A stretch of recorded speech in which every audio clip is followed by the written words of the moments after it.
Bonjour mes amis, bienvenue à ce rendez-vous hebdomadaire. Merci d'être là. C'est un grand plaisir pour moi aujourd'hui de parler de ce sujet, comment libérer le potentiel de votre esprit.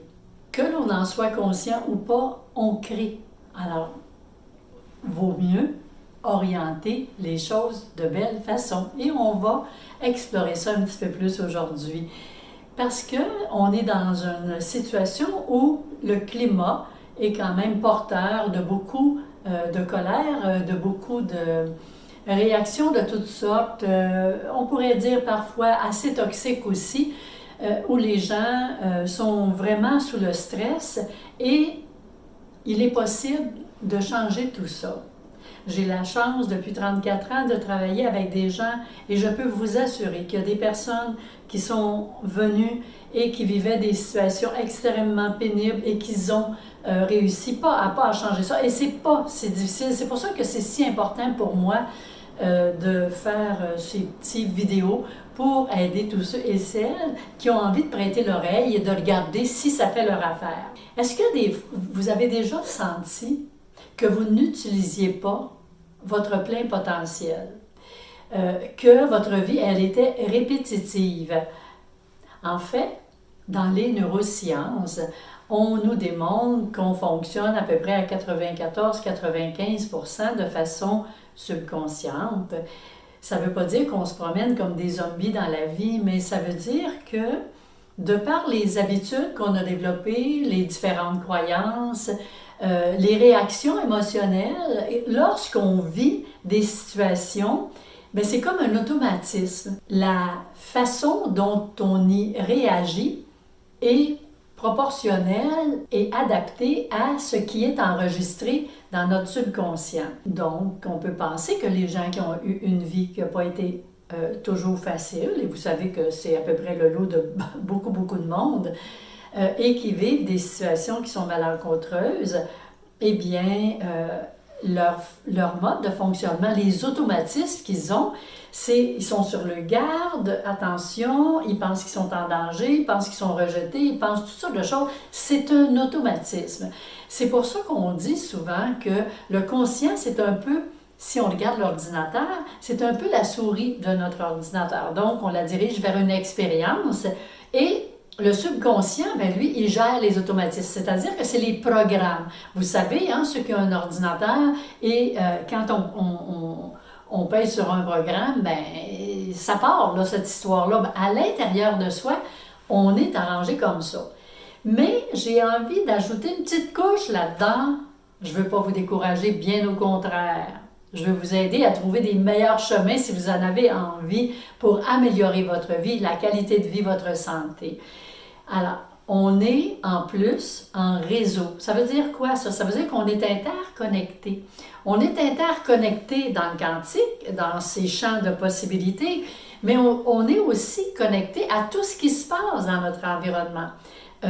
Par les médias d'information, on a des nouvelles en continu maintenant.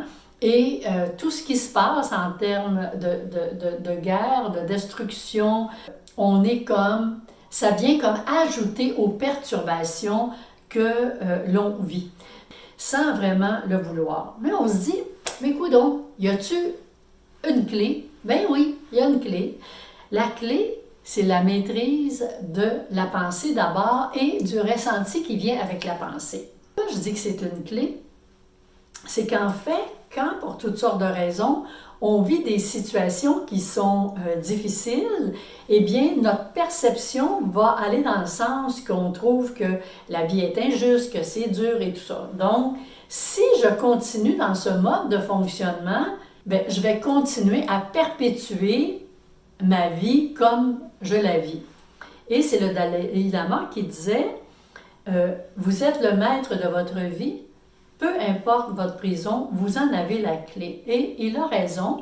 Et qu'est-ce qui aujourd'hui rend ça plus accessible? C'est qu'on développe un niveau de conscience beaucoup plus large. On s'informe et évidemment, avec la physique quantique, ça vient comme corroborer ce que des grands sages nous ont laissé en information depuis des années, mais on ne portait pas une attention suffisamment importante pour être capable de se dire, ben oui, je peux changer quelque chose, ben oui, je suis le maître de ma vie, oui, je peux arriver et modifier un train de vie qui a plein de difficultés de façon différente. Mais pour ça, il va falloir se rendre compte qu'on a la possibilité, qu'on a le droit, que ça fait partie de notre vie d'avoir ces accès-là à une vie, à un potentiel qui soit davantage heureux, en santé, etc. J'ai envie de vous dire, dans le quantique, dans le champ quantique, quand on regarde qu'est-ce qui devient matière, on va en parler dans d'autres capsules pour bien comprendre, mais aujourd'hui, je ne veux pas la faire trop longue. En fait, je vais vous faire une analogie. Dans le champ quantique, c'est un peu comme une vapeur d'eau. Et vous savez ce que c'est, la vapeur d'eau? On ne la voit pas, mais c'est là. Et quand, pour toutes sortes de raisons, on met ça dans des bacs, on va faire avec le refroidissement que ça va se cristalliser et ça va prendre la forme du bac dans lequel on a déposé l'eau. Alors, cette vapeur d'eau-là, dans le quantique, comment est-ce qu'on peut aller éveiller et chercher et créer de nouveaux chemins, aller vers un potentiel de vie qui soit davantage heureux en santé? Eh bien, c'est simplement par ma façon de penser. À force de penser et de ressentir quelque chose, au lieu de se promener en racontant les drames, en racontant qu'on est oh mon Dieu, qu'on est des victimes de la vie, que c'est pas drôle, qu'il y a des injustices, je dis pas qu'il y en a pas. Je dis pas que c'est pas là. Mais je dis que si on continue de perdurer dans ce mode de fonctionnement, ben notre vie, elle va ressembler à ce qu'elle a toujours été jusqu'à maintenant. Et si on veut changer ça, puisqu'on en a la clé, et c'est automatiquement d'aller vers une autre façon de penser. Pour y arriver, il faut devenir conscient que quand il nous arrive quelque chose, c'est pas de prendre le téléphone ou de trouver une paire d'oreilles, une coupe de paires d'oreilles, puis de raconter ça jusqu'à raconter ça et raconter ça et raconter ça encore. Quand il nous arrive des choses difficiles, c'est important d'apprendre à les gérer et de libérer notre esprit. Ça veut dire qu'on vit l'émotion qui est à vivre par rapport à ça, puis on va regarder comment on interprète pour ne pas laisser le programme de notre ordinateur, dans notre subconscient, vienne colorer cet événement-là et la cristalliser en nous faisant croire qu'on est des victimes, que ça ne marche pas, puis que c'est injuste. Et c'est là la clé. Alors, parce que juste la pensée, et automatiquement, quand on pense, on ressent les choses. Imaginez de se conditionner dans des situations où la vie n'est pas toujours facile, on le sait, mais de se conditionner à penser différemment, à ressentir différemment, à accueillir la vie en sachant qu'on est accompagné, guidé, puis aimé, puis on va traverser ça, puis on va porter plus attention à qu'est-ce que ça me permet d'apprendre, qu'est-ce que ça me permet de conscientiser cette expérience-là, puis j'avance là-dedans, je vais la traverser en traînant pas ça dans mon sac à dos, évidemment, et en se disant, mais écoute, c'est là. Je ne comprends pas tout, mais puisque c'est là, je vais le traverser de la meilleure façon possible.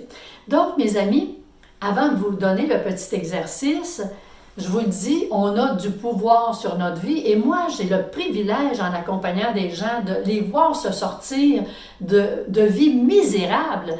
Puis, c'est pas un mot qui est trop fort et qui arrive à être bien, à accueillir la vie, à avoir aussi automatiquement une santé qui soit meilleure. Et tout ça fait partie de notre potentiel et de la façon dont on pense et qu'on ressent.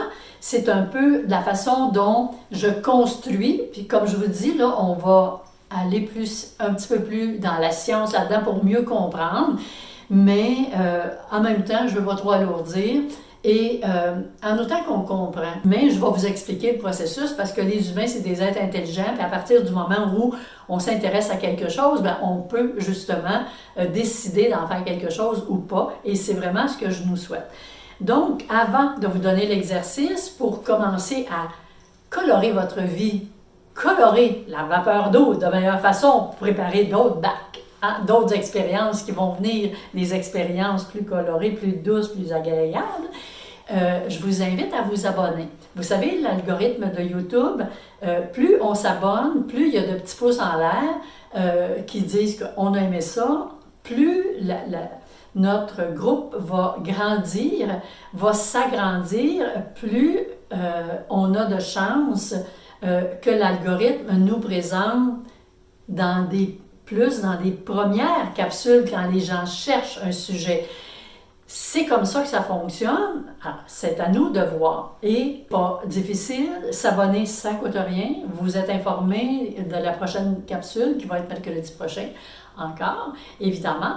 Par ailleurs, bien, c'est une façon de faire notre part et de faire partie du cercle de la conscience éveillée. Je vais vous en parler dans une prochaine capsule, mais pour moi, j'ai commencé quand je médite le matin à me connecter, parce que je sais qu'il y en a déjà des gens qui, par le goût d'être ensemble et d'aller dans la vie en proposant le meilleur de ce qu'on a ressenti et ont plus de pouvoir. Alors, allons-y, go! Et le petit exercice pour terminer, c'est à chaque jour, je vais vous demander, s'il vous plaît, d'écrire ce que j'ai aimé de moi aujourd'hui, une chose, ce que j'ai aimé de la vie aujourd'hui, une autre chose, et ce que j'ai aimé d'une autre personne, une autre chose. Faites-le avec régularité. Et quand, pour toutes sortes de raisons, vous avez l'impression que là, vous ne pouvez pas en trouver parce que c'est une journée qui a été vraiment très chargée émotionnellement et pas le fun du tout, dans ce temps-là, cherchez. Il y a toujours quelque chose, et si on veut transformer le potentiel de notre esprit, il faut apprendre à le colorer différemment et d'arrêter d'alourdir ce qui est moins intéressant. Et là-dessus, je vous souhaite une belle fin de journée et je vous dis à la semaine prochaine. Au revoir les amis.